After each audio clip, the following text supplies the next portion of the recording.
Hello, I'm Isabella Catelby. Welcome to my channel. This broadcast is for anyone who's interested in Macbeth and wants to know a bit more. It also acts as an introduction to my book, Novels from Shakespeare Macbeth, which is the play turned into a novel with the characters speaking Shakespeare's words. You might think that in an introduction to a literary work, the first sentence will contain basic information, such as the name of the author and the date it was written, and you could then move on to other things like characters, themes, and historical context. But with Macbeth it's not that simple. The circumstances of its composition are a complete mystery, and a lot of detective work is needed to find out anything about it. We'll need to take into account things like the Gunpowder Plot and the death of Elizabeth I. Let's consider the date first of all. You'd think that would be quite easy to establish.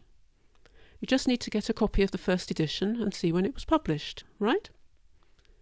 But the problem with that is that it wasn't published until it appeared in Shakespeare's collected works sometime after his death.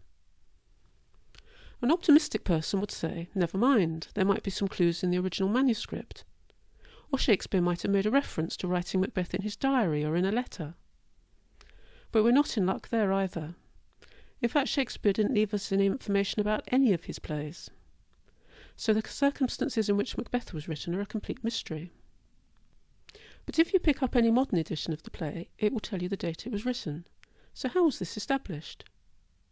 We know the latest possible date because someone described the play in their diary after seeing it at the Globe Theatre. But was it actually written then? The first thing to note is that Macbeth is a mature work, written when Shakespeare was at the height of his artistic powers.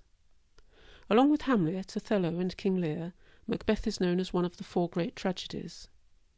So it would possibly have been written at the end of the reign of Elizabeth I, or at the beginning of that of King James I, her distant cousin who was also King of Scotland.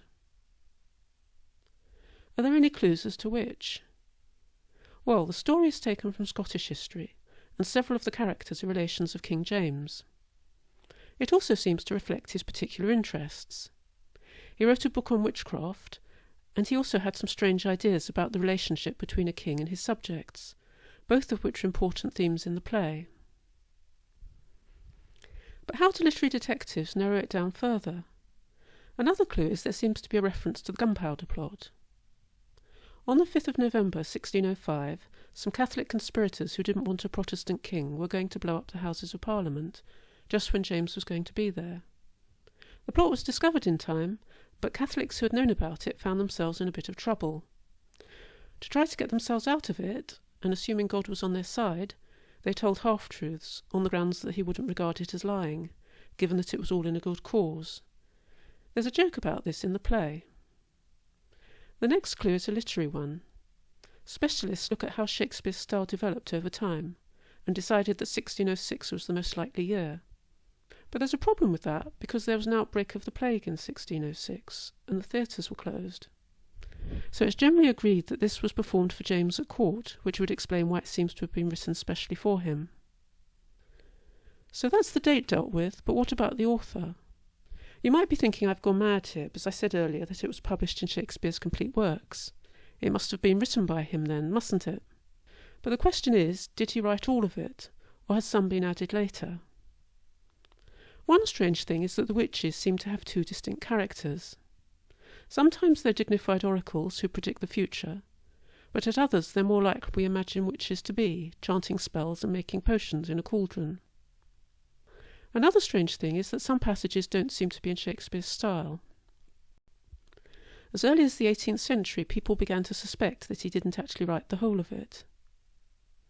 You might think it a bit odd that somebody would interfere with a great work of art, but this would not have been unusual in Shakespeare's time. In those days the plays were treated as being no more important than television scripts, and they were often amended or adapted. Today specialists use computers to determine who wrote a text, as authors tend to have favourite words and constructions which betray their identity. Although this method doesn't give complete certainty, because computer studies do sometimes give different results.